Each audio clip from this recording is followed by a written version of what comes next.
Well, how y'all are? It's your native Flor-xan, and today we're going to talk about tenderloin. And no, I'm not talking about the little small ones that we've been smoking up and doing different things with. I'm talking about one of them really big ones that you see in the meat case, and a lot of people take a look at them and really don't know what to do with them.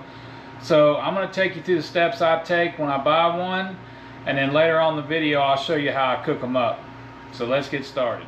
Alright, so getting started, a lot of times when I buy these, I'm buying them for either one or two reasons. One, I'm going to cut it up into center cut pork chops, or two, I'm buying it and I normally use this end section here and I'll slice it lengthwise like so to make jerky.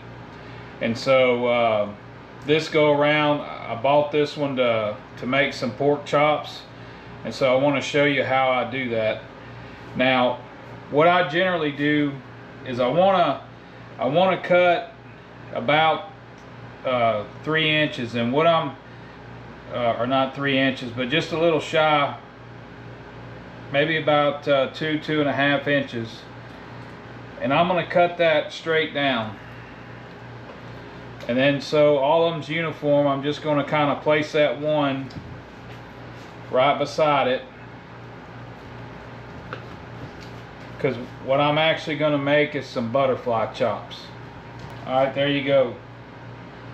So we wound up with 8, and then what I'm going to do in order to make the butterfly is I'm going to flip these over and put that fat side down, and then I'm simply going to come in here and cut them, but I'm not going to cut all the way through.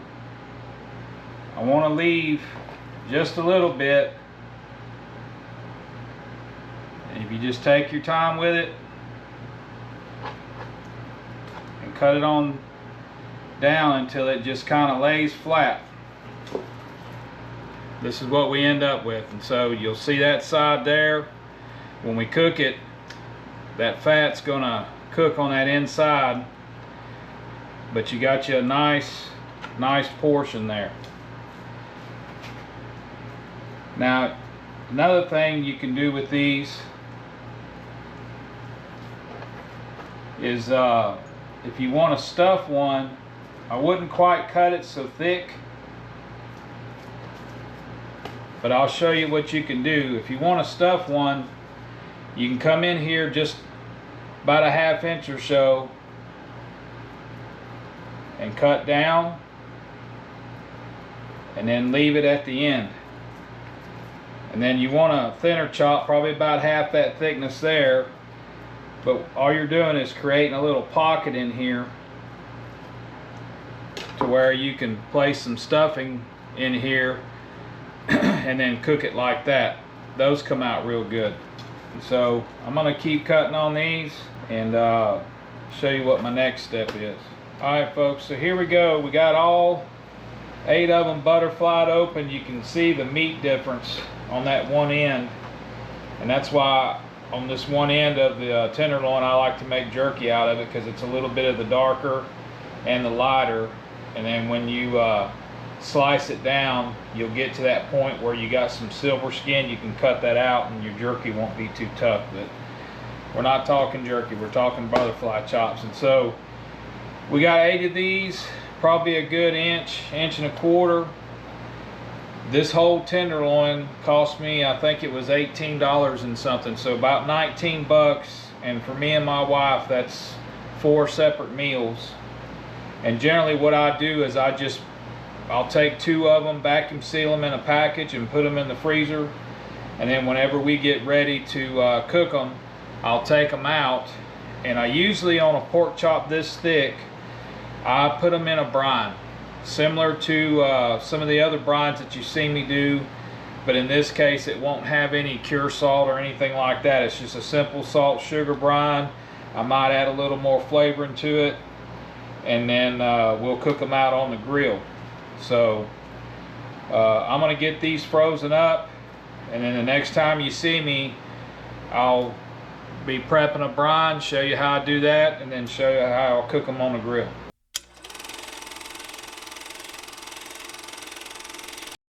Alright folks, so it's been about 3 weeks since we cut our butterfly chops, and just now got a hankering to cook some.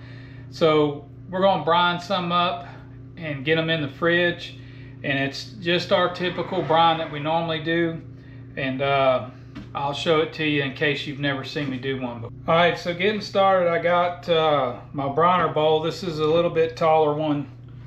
I can't remember the size. It's called the Briner Junior, but it's the same kind of what you've seen me use in the past. I got hot water in there.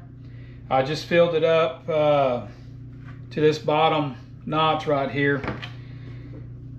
I got a half a cup of brown sugar, and we're going to add a half a cup of kosher salt. Then we're going to whisk that up and get that to dissolve. So again, my hot water downstairs is hot enough. I don't have to heat it up or anything like that. And then to that, I'm going to just add some of my house seasoning. Probably a good half a tablespoon. And then I'm going to add some of the True Texas Sweet and Heat. Probably a good half a tablespoon of that.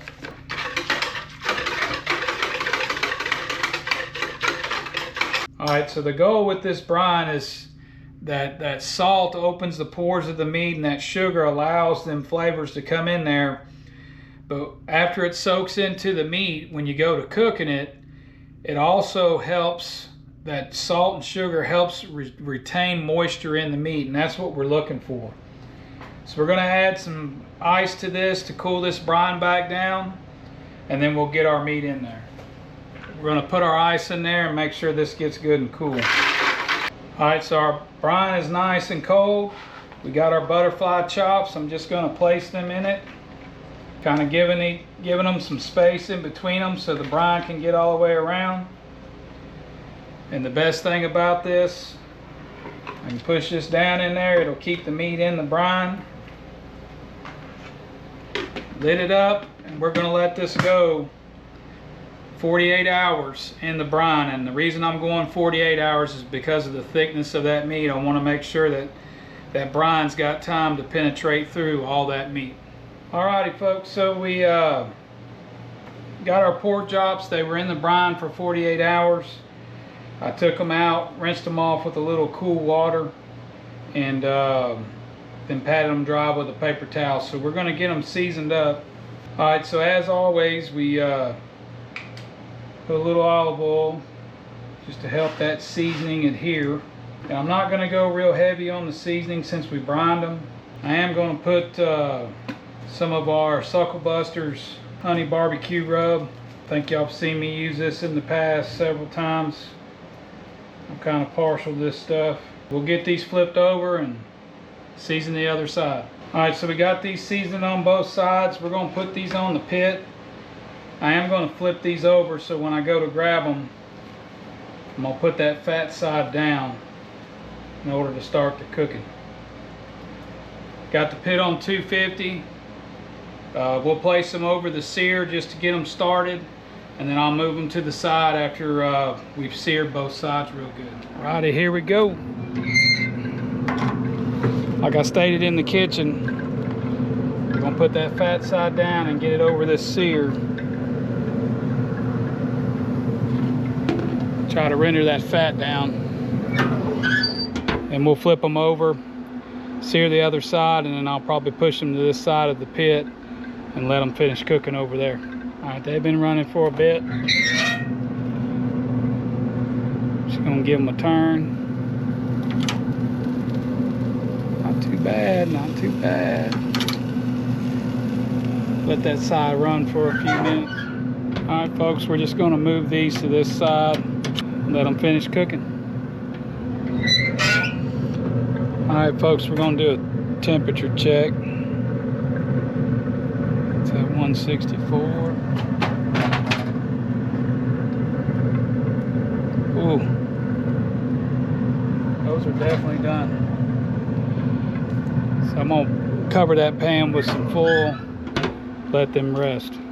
Alright folks, so we've got our meat rested. It's rested about, I don't know, 8-10 minutes now. And we do that just to let that meat pull them juices back up. So So we did that, and then we did over in this pan we did some more of them sweet potato and butternut squash I did on several videos ago. But let's go ahead and cut into this dude and see what it looks like. Oh yeah, you see that nice smoke ring?